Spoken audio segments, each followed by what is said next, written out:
بسم اللہ الرحمن الرحیم۔ السلام علیکم ورحمۃ اللہ وبرکاتہ۔ عزیز طلبہ اکرام، کیسے ہیں آپ؟ سب خیر و عافیت سے ہیں؟ اللہ تعالیٰ سے امید ہے کہ آپ تمام احباب خیر و عافیت سے ہوں گے۔ سبق نمبر 105 اور آج باب الصرف کو ہم مکمل کریں گے اور اس کا حصہ چہارم ہے، اور آج تقریباً ایک ہی مسئلہ ہے، اس کے آگے پیچھے کچھ تمہیدی گفتگو ہے۔ تو مسئلہ صرفی یہ مشہور مسئلہ ہے جو باب الصرف کے آخر میں ہوتا ہے، تو اس کو ہم آج ڈسکس کرتے ہیں اور دیکھتے ہیں اس کی جو 3-4 صورتیں بنتی ہیں اور اس سے متعلق پھر کیا فقہی قاعدہ اور ضابطہ لگتا ہے، وہ بھی انشاءاللہ ہم دیکھتے ہیں، اور اس کے بعد پھر آگے اس مسئلے کی تینوں صورتوں کو سمجھتے ہیں۔ اچھا، یہاں سے ہے ہماری عبارت، اور اس میں آج ہم سب سے پہلے مسئلہ صرفی ہے اس کی تمہید کے طور پر کچھ مسائل ہیں۔ تو سب سے پہلے یہ ہے کہ فلوس نافقہ کے ساتھ بے جائز ہے، ویجوز البیع بالفلوس النافقہ، رائج سکے۔ فلوس نافقہ کسے کہتے ہیں؟ رائج کرنسی، یعنی ایک تو ہوتا ہے چلو درم اور دنانیر، سونا اور چاندی، یہ خلقتاً ہو گیا نا کہ یہ ثمن ہے، لیکن اس کے علاوہ دنیا میں جو رائج آج کل تو مطلب ڈیجیٹل کرنسی تک دنیا پہنچ چکی ہے، تو یہ جتنی بھی رائج کرنسی ہے، ڈیجیٹل کرنسی کے اپنی جگہ پر احکامات ہوں گے، وہ تو ظاہر ہے کہ اس کا سامنے کوئی وجود ہی نہیں ہے، تو اس کے اوپر کافی تحفظات بھی ہیں، لیکن جو بات یہاں پہ چل رہی ہے وہ یہ ہے کہ جو کاغذی نوٹ ہیں، کاغذی کرنسی، ریال ہے، ڈالر ہے، یا اسی طریقے سے روپیہ ہے، تو اس میں جو اگر آپ خرید و فروخت کرتے ہیں تو فرماتے ہیں یہ بھی ایک ثمن اصطلاحی، اس کو آپ کہہ دیں، ثمن عرفی کہہ دیں، اور فلوس پھر یہ کہ وہی جو تانبے وغیرہ کے بنے ہوئے سکے جو رائج ہو رہے ہیں مارکیٹ میں عام طور پر چل رہے ہیں، تو لہٰذا آپ اس کے ذریعے سے بھی خرید و فروخت کر سکتے ہیں۔ وَإِن لَّمْ يُعَيِّن، اگرچہ وہ اس کو متعین کوئی نہ کرے، یا وَإِن لَّمْ يُعَيِّن، اگرچہ ان کو متعین نہ کیا جائے، کیونکہ جب وہ ثمن ہے، ثمن اصطلاحی ہے، تو ثمن متعین کرنے سے ویسے بھی متعین نہیں ہوتا، تو اس طریقے سے سونا چاندی کے ساتھ آپ خرید و فروخت کر سکتے ہیں، تو ان کے ذریعے سے بھی کر سکتے ہیں۔ یہ ایک تمہید کے طور پر آگے مسئلے کے لیے بات کر دی۔ وَإِن كَانَتْ كَاسِدَةً، اگر وہ کساد بازاری کا شکار ہو جائیں، یعنی ان کے اوپر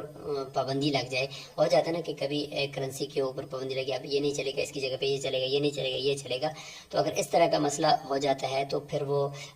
سامان کے حکم میں ہو جائیں گے، اگر ان پہ پابندی لگ جاتی ہے تو لم یجوز البیع بہا، پھر ان کے ساتھ بے کرنا جائز نہیں ہے یہاں تک کہ ان کو متعین نہ کر لیں، کیونکہ پھر وہ سامان کے حکم میں ہیں، تو لہٰذا اس وجہ سے فرمایا کہ حتی یعینھا، یہاں تک کہ آپ اس کو کیا کر دیں؟ متعین کر دیں، تو پھر جا کر ان کے ساتھ بے درست ہوگی، ورنہ درست نہیں ہوگی۔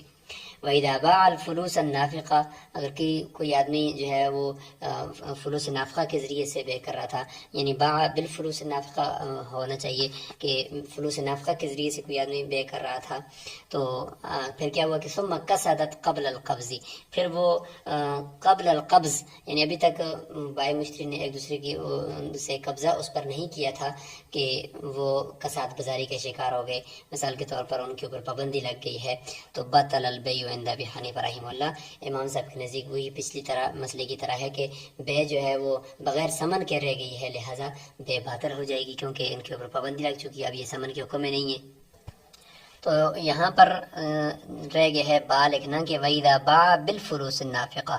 کہ فلوس نافقہ کے ذریعے سے کسی نے بے کی، تو جب وہ ثمن کے طور پر دیے جا رہے تھے، یعنی ثمن اصطلاحی کے طور پر وہ کرنسی نوٹ ہوں یا چاہے جو بھی ہوں، یا وہ دوسرے سکے ہوں، تو رائج کرنسی، تو اس کے ساتھ بے کی کسی نے، پھر بعد میں ان کے اوپر پابندی لگ گئی اور ابھی تک قبضہ نہیں کیا تھا، قبضہ کرنے سے پہلے تو بے باطل ہوگی امام صاحب کے اصول کے مطابق، جو سابقہ ان کا اصول ہے کہ بے بغیر ثمن کے رہے گی۔ اچھا، وَمَنِ اشْتَرَىٰ شَيْئًا بِنِصْفِ دِرْهَمٍ فُلُوسًا، اگر کسی نے نصف درہم فلوس کی بدلے میں کوئی چیز خریدی، نصف درہم فلوس کا کیا مطلب ہے کہ فلوس یعنی روپے آپ لے لیں یا رائج کرنسی لے لیں، وہ رائج کرنسی جو نصف درہم کی جتنی آتی ہے، ظاہر ہے کہ مثلا درہم ہے تو درہم فلوس کے کتنے فلوس کی بقا، مثال کے طور پر اگر ایک درہم جو ہے وہ 100 فلوس کے برابر ہے، یا روپے پاکستانی ہے تو پاکستانی 1 روپے کے برابر ہے، یا 100 روپے کے برابر ہے، یا فلوس ہیں یا کوئی مزید کچھ کرنسیاں ہیں، ان 100 کے برابر 1 درہم ہے نا، تو نصف درہم پھر 50 فلوس کے برابر ہوگا، تو لہٰذا اگر کسی نے نصف درم فلوس کے بدلے میں کوئی چیز خریدی، مطلب یہ کہ اس نے جا کر دکاندار کو یہ کہا کہ بھائی مجھے یہ چینی دے دو، آٹا دے دو، اور میں آپ کو نصف درم کے جتنے فلوس بنتے ہیں، نصف درم جتنے فلوس کے برابر ہوتا ہے وہ دوں گا میں آپ کو. تو اب اس نے متعین تو نہیں کیا نا کہ کتنے فلوس دوں گا، بلکہ اس نے دکاندار کو یہ کہا کہ نصف درم کے جتنے فلوس آتے ہیں نا وہ میں دوں گا. تو بظاہر اس میں امام ظفر رحمہ اللہ فرمائیں گے کہ بھائی یہ تو بے درست نہیں ہوئی، کیونکہ ثمن مجور ہو گیا نا. اس نے کہا کہ نصف درم کے فلوس دوں گا، تو نصف درم کے فلوس کتنے ہوتے ہیں یہ تو متعین نہیں ہوا، تو یہ بے جائز نہیں ہونی چاہیے. لیکن باقی احناف کے نزدیک یہ بے درست ہے. وجہ کیا ہے؟ وجہ یہ کہ دکاندار کو پتہ ہوتا ہے کہ نصف درم آج کل اس کی کیا ریٹ ہے، اور ایک درم کے کتنے فلوس ہوتے ہیں، ایک درم کے کتنے فلوس آتے ہیں، لہٰذا نصف درم کے کتنے فلوس آتے ہیں. تو جتنے وہ آئیں گے تو وہ متعین ہو جائے گا، کیونکہ دکاندار کو بھی پتہ ہے، اس کو بھی پتہ ہے، کوئی جھگڑا نہیں ہوگا. وعلیہ ما یباع بنصف درہم، اور اس کے اوپر یعنی مشتری کے اوپر لازم ہے اتنے ہی فلوس دینے، ما کا معنی اتنی ہی فلوس دینے لازم ہے. یباع بنصف درہم، جو نصف درم کے بیچے جاتے ہیں، نصف درم کے بدلے میں جتنے فلوس دیے جاتے ہیں ایکسچینج کرتے ہوئے، اس کو چینج کرتے ہوئے، تو اتنے ہی لازم ہوں گے من فلوس، یعنی ان فلوس میں سے. تو یہ یہاں تک بات مکمل ہوگی ہے کہ اگر کوئی آدمی اس طریقے سے ثمن متعین کرتا ہے تو یہ بھی متعین ہو جاتا ہے. اب ہم چلتے ہیں اپنے مسئلہ صرفی کی طرف، اور وہ پہلے ہم تھوڑا سا ترجمہ کر لیں گے اور اس کے بعد پھر انشاءاللہ بات کو آگے بڑھاتے ہیں. کہ ومن آتا صرفیا درہمن، کسی آدمی نے صراف کو، سنار کو درم دے دیا، ایک درم دیا. فقالا، اور کہنے لگا درم دینے والا مشتری، آتنی بنصفہ فلوسا، میرے اس نصف درم کے بدلے میں مجھے فلوس دے دو، جتنے نصف درم کے جتنے فلوس آتے ہیں نا وہ دے دو، مزید جو کرنسی ہے وہ دے دو. وَبِنِصْفِهِ، اور اس کے جو باقی نصف رہ گیا ہے اس کے بدلے میں مجھے نصفاً، ایک ایسا نصف درم دے دو، نصفاً الا حبتاً، کہ جو ایک نصف درم کی بقدر ہو لیکن اس سے ایک رتی کم ہو. ایک رتی ایک پیمانہ ہوتا ہے، رتی ماشا، تو ایک رتی اس سے کم ہو. تو یہ اس نے کہہ دیا ہے. تو فرمایا کہ فسد البیع فی الجمیع عند ابی حنیفہ رحمہ اللہ، امام صاحب کے نزدیک یہ پورے جو درم کی اس نے بے کرنی ہے کہ آدھے درم کے بدلے میں فلوس لے رہا ہے اور آدھے درم کے بدلے میں نصفان الا حبہ، یعنی ایسا بڑا درم لے رہا ہے جو نصف، بڑے درم کا نصف ہو اور ایک رتی اس سے کم ہو. امام صاحب فرماتے ہیں کہ یہ بے جو ہے وہ ناجائز ہے، پوری بے فاسد ہو چکی ہے. صاحبین فرماتے ہیں کہ جاز البیع فی الفلوس، یہ جو فلوس کے بدلے میں جو نصف درم کے بدلے میں فلوس لے رہے اس میں بے درست ہو جائے گی. وبطل فیما بقیہ، اور باقی میں بے باطل ہو جائے گی. اچھا، باقی میں بے باطل ہونے کی وجہ کیا ہے وہ پہلے بیان کر دیتے ہیں. وہ یہ ہے کہ دیکھیں اس نے اپنے نصف کے بدلے میں فلوس لے رہا ہے، تو ایک طرف نصف درم ہے، دوسری طرف فلوس ہے، یعنی جنس مختلف ہے، تو چلو اس میں تو کمی زیادتی جائز ہے. لیکن ادھر جو ہے درم نصف ہے اور اس کے بدلے میں ایک درم ہی لے رہا ہے، یعنی نصف درم ہی لے رہا ہے، لیکن وہ رتی بھر کم ہے، تو ایک رتی اس میں کم ہے. جب ایک رتی اس سے کم ہے تو گویا کہ ایک طرف نصف درم مکمل نصف درم ہے اور دوسری طرف نصف درم نہیں ہے بلکہ اس سے ایک رتی کم ہے، تو سود ہے نا، کیونکہ ان کو اگر ہم برابر برابر کریں تو اس میں ایک رتی کم ہے ایک طرف، تو یہ تو سود ہو گیا، اس لیے اس میں بے فاسد ہو جائے گی اس نصف حصے میں. اب اس کی وجہ سے کیا دوسرے فلوس والے نصف میں بھی بے فاسد ہو؟ تو امام صاحب فرمائیں گے اس میں بھی فاسد ہو جائے گی. صاحبین فرمائیں گے کہ نہیں، اس میں درست ہے اور اس میں باطل ہے. یہ کیا وجہ بنی؟ یہ اس مسئلہ صرفی کی پہلی صورت ہے جس میں مشتری نے اپنے نصف درم کی تفصیل بیان کیا اور اس میں بنصفی ہی کہا ہے دونوں جگہوں پر. امام صاحب کے نزدیک اچھا یہ مسئلہ وہ ہے جو ہم نے پیچھے کتاب البیوع کے شروع میں ہم نے ذکر بھی کر دیا تھا، کہ جس میں تھا کہ ومن جمع بین عبدین، اور یا بین عبد و عبد غیرہ، یا دوسرا یہ تھا کہ حلال بکری کو اور مرتار بکری کو جمع کر دیا تو کیا حکم ہوگا. تو وہ مسئلہ وہاں پہ ہم نے دو اصول ذکر کر دیے تھے. پہلا اصول تو یہ تھا کہ اگر امام صاحب کے نزدیک امام صاحب فرماتے ہیں کہ اگر فساد قوی ہو، بے کے اندر فساد قوی ہو اور صفقہ ایک ہو، تو پھر وہ فساد سرایت کرتا ہے صحیح والے جو حصہ ہے اس کی طرف بھی. تو یہاں پر بھی امام صاحب فرماتے ہیں کہ فساد قوی ہے اور صفقہ یہاں پہ ایک ہے امام صاحب کے نزدیک، لہٰذا صفقہ یعنی عقد ایک ہے، ایک ہی صفقہ ہے، تو فساد اس میں قوی ہے، تو لہٰذا یہ فساد جو ہے وہ دوسری صحیح کی طرف بھی سرایت کرے گا، سب کے اندر بے فاسد ہو جائے گی. اور اب سوال یہ ہے کہ صفقہ الگ الگ کب ہوتا ہے اور صفقہ جدا کب ہوتا ہے. تو امام صاحب کے نزدیک ہم نے بتایا تھا کہ صفقہ جدا تب ہوتا ہے کہ جب جملے کا تکرار ہو اور دونوں کے لیے الگ الگ جملہ بولا جائے، الگ الگ ریٹ متعین کی جائیں. جبکہ امام صاحب فرماتے ہیں کہ یہاں پہ اس نے آتینی کا تکرار نہیں کیا، بلکہ یہ کہا ہے کہ میرے نصف کے بدلے میں مجھے فلوس دے دو. وہ بنصف ہی نصفا الا حبہ صرف کہا ہے، اس کے ساتھ آتینی کا لفظ بولنا چاہیے تھا. لہذا آتینی بنصف ہی فلوسن و آتینی بنصف ہی نصفا الا حبہ کہتے تو پھر امام صاحب فرماتے کہ ہاں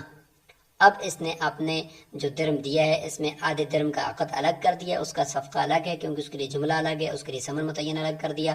اور دوسرے کے لیے الگ کر دیا. تو امام صاحب فرمائیں گے کہ اب صفقہ الگ ہے، لہذا ایک میں حصے میں بے درست ہے، دوسرے میں درست نہیں ہے. جبکہ صاحبین کے نزدیک صرف اتنا کافی ہے کہ ثمن کی تفصیل ہو جائے، اپنے ثمن کو تفصیل کر دے کہ نصف کے بدلے میں یہ دے دو، نصف کے بدلے میں یہ دے دو، بس اتنا کافی ہے. تو امام صاحب کے نزدیک آتینی کا تکرار کرنا، پورے جملے کو دوبارہ بولنا یہ ضروری ہے صفقوں کے الگ ہونے کے لیے، اور صاحبین کے نزدیک پورے جملے کو بولنا ضروری نہیں ہے، صرف ثمن کی تفصیل کر دی بس وہ کافی ہے. لہذا اس مسئلے کے اندر صاحبین کے نزدیک صفقے الگ الگ ہو گئے ہیں کیونکہ اس نے ثمن کی تفصیل کر دی ہے، اور امام صاحب کے نزدیک صفقے الگ الگ نہیں ہوئے، لہذا امام صاحب کے نزدیک مکمل بے باطل ہو گئی ہے، اور صاحبین کے نزدیک فلوس والے ویسے میں بے درست ہوگی کیونکہ صفقہ الگ ہو گیا ہے، یہاں سے بے درست ہوگی ہے اور اس طرف بے جو ہے وہ فاسد ہو چکی ہے. تو یہ دو اصل تھیں کہ فساد قوی ہو اور صفقہ ایک ہو تو فساد سرایت کرے گا، اور اگر ان میں سے کوئی ایک بات یعنی فساد قوی نہ ہو یا صفقہ الگ الگ ہو تو پھر جو ہے وہ فساد جو ہے ایک کا دوسرے کی طرف سرایت نہیں کرے گا. تو یہ مسئلہ صرفی کی پہلی صورت تھی کہ جس میں اس نے بنصف ہی کا تکرار کیا اور اپنے جو نصف درم تھا اس کو تقسیم کیا ہے آپ نے درم کو. اگلی صورت اس کی دوسری نمبر پر صورت آ گئی ہے، اس میں یہ کہ آتینی نصف درہم فلوسا و نصفا الا حبہ. اب یہاں پہ اگر آپ دیکھیں تو غور کریں تو یہاں پہ اس نے اپنے جو دیا ہوا نصف درم ہے ثمن کے طور پر اس کی تقسیم نہیں کر رہا ہے. یہ کہہ رہے کہ بھائی یہ میرا ایک درم لے لو اور مجھے نصف درم کے جتنے فلوس آتے ہیں وہ دے دو. یہ نہیں کہا کہ میرے نصف کے، بلکہ جو بس نصف درم کے آپ فلوس جتنے کے بیچتے ہو نا وہ مجھے دے دو، اور ونصفا الا حبہ اور ایک نصف درم دے دو جو ایک رتی کم ہو. اچھا اب یہاں پہ بے ہم اس کی درست کر سکتے ہیں جس طرح ہم نے قبل بھی کچھ بیوں کو درست کیا ہے. کیسے کر سکتے ہیں؟ ہم ایسے کر سکتے ہیں کہ ہم اس کی جو سب سے پہلے سود سے بچنے کے لیے یہ جو اس کا نصفا الا حبہ لینا چاہتا ہے نا، اس کو اس کے درم کے نصفا الا حبہ اس کے برابر کر دیں گے. تو اس کے درم سے نصفا الا حبہ اس ادھر نصفا الا حبہ کے برابر ہو کر بے درست ہو جائے گی. اب اس کے درم میں جو دیا ہوا درم ہے اس میں ایک نصف رہ گیا اور ایک رتی رہ گیا جو ہم نے کم کی تھی، لہذا ایک نصف اور ایک رتی رہ گیا، اس کے بدلے میں جتنے فلوس آتے ہیں چونکہ جنس مختلف ہے اس میں کمی زیادہ جائز ہے وہ ہم دے دیں گے، اور اس کی بے کو درست قرار دینے کے لیے ہم سود سے بچانے کے لیے ہم نے نصفا الا حبہ کے برابر کر دیں گے اور باقی جتنے بچتے ہیں ان کی فلوس دے دیں گے جائز پہ. یہ ہے جی دوسری صورت جس میں اس نے اپنے ثمن کی کوئی تفصیل بیان نہیں کی. اچھا تیسری صورت جو ہے وہ بھی اسی دوسری صورت کی طرح کی ہے، اس میں بھی یہی مسئلہ ہے، لیکن اس میں فرق کیا ہے؟ اس میں فرق یہ ہے کہ وہ نصفا الا حبہ نہیں لینا چاہتا بلکہ ایک ایسا چھوٹا درم لینا چاہتا ہے جو بڑے درم کے نصفا الا حبہ کے برابر ہو. نصفا الا حبہ کی اصطلاح تو سمجھتے نا، یعنی بڑے درم ایسا اس کا ایسا نصف کہ جو ایک رتی کم ہو، نصف سے ایک رتی کم ہو، تو اس کو کہتے ہیں نصفا الا حبہ. تو اب جو تیسری جو صورت آ رہی ہے اس میں یہی کر رہا ہے کہ نصفا الا حبہ نہیں لے رہا بلکہ ایک ایسا چھوٹا درم لے رہا ہے جو پورا درم ہے لیکن بڑے درم کے نصفا الا حبہ کے برابر ہے. تو بات پھر بھی وہی ہے کہ سود سے بچنے کے لیے ہم اس کا جو چھوٹا درم ہے نصفا الا حبہ کا اس کو اس کے ثمن والا جو دیا ہوا درم ہے اس کے نصفا الا حبہ کے برابر کر کے بے صرف درست قرار دے دیں گے، اور جو بقیہ اس کے ثمن سے بچ جائے گا اس کے فلوس دے دیں گے. ولو قال اگر کہتا ہے آتینی درہما صغیرا مجھے ایک ایسا چھوٹا درم دے دو، وزنہ نصف درہم جس کا وزن نصف درم ہو، الا حبہ بڑے درم کا نصف ہو اور ایک رتی اس سے کم ہو، بات پھر بھی وہی ہے. والباقی فلوسا اور باقی مجھے فلوس دے دو. اپنے درم کی یہاں پہ بھی اس نے کوئی تقسیم نہیں کی، اپنے درم کو یہاں پر بھی اس نے کوئی بیان نہیں کیا، صرف وہ پہلی صورت میں بیان کیا تھا جس میں صاحبین اور امام صاحب کا اختلاف ہوا. جاز البیع یہاں پہ بھی بے جائز ہے. وکان النصف الا حبۃ اس کا جو دیا ہوا درم ہے نا اس کا جو نصفا الا حبہ ہے وہ ادھر سے نصف الحبہ کے برابر میں ہو جائے گا بإزاء الدرہم الصغیر، لہٰذا اس کا جو دیا ہوا نصف درم ہے، اس کا جو دیا ہوا سمن میں درم ہے بڑا درم، اس کا نصف الحبہ وہ بإزاء الدرہم الصغیر، ادھر سے جو یہ چھوٹا درم لے رہا ہے اس کے مقابلے میں ہو جائے گا، اور والباقی جو اس کے سمن میں سے جتنا باقی بچ گیا یعنی ایک نصف درم اور ایک 7 رتی، وہ بإزاء الفلوس، وہ فلوس کے برابر میں ہو جائے گا اور بے درست ہو جائے گی۔ تو خلاصہ پورے مسئلہ صرفی کا یہ نکلا کہ 3 صورتیں اس کی ہیں۔ ایک صورت میں وہ اپنا درم جو دے رہا ہے مشتری، اس میں اپنے درم کی تقسیم کر رہا ہے، لیکن اس طریقے کی تفصیل نہیں کر رہا کہ جس طریقے سے امام صاحب کے نزدیک ریکوائرمنٹ ہیں کہ دونوں کے لیے الگ جملہ بولے۔ تو پھر امام صاحب نے فرمایا کہ چونکہ سمن کی تفصیل اس نے نہیں کی، لہٰذا صفقہ ایک ہی ہے، لہٰذا پوری کے اندر بے فاصد ہو جائے گی۔ فاصل اس سے ہوگی کہ اس نے بنصف ہی بولا ہے، تو گویا کہ اپنے نصف کے بدلے میں یہ فلوس چاہتا ہے اور نصف کے بدلے میں یہ نصف الحبہ چاہتا ہے، تو نصف الحبہ تو ادھر سے اگر نصف کے بدلے میں کریں گے تو سود ہے، اس لیے وہاں پہ امام صاحب فرماتے کہ ایک طرف سود ہے تو دوسری طرف بھی یہ صلاحیت کر جائے گا۔ اور سیبین کے نزدیک چونکہ یہ ان کی مذہب کے مطابق یہاں پہ سمن کی تفسیر کرنے سے یہ سب الگ ہو گیا، لہٰذا فلوس والے میں درست اور دوسرے میں درست نہیں۔ اور آخری جو 2 صورتیں ہیں اس میں بالکل آسان ہے کہ وہ اپنے درم کی تقسیم ہی نہیں کرتا، تو اب ہمیں اختیار ہے کہ ہم اس کے بے کو درست قرار دینے کے لیے جو وہ لینا چاہتا ہے تو ایک نصف درم جو ایک رتی کم ہو تو اس کے دیے ہوئے درم میں سے اتنا ہم کر کے برابر کر لیں گے، اور باقی جو اس کے دیا ہوئے درم ہے اس کے بدلے میں اس کو فلوس دے دیں گے۔ تو اس طریقے سے کر کے اس مسئلے کو آپ سمجھیں گے تو انشاءاللہ یہ مسئلہ آپ کو سمجھ میں آ جائے گا۔ السلام علیکم ورحمۃ اللہ وبرکاتہ۔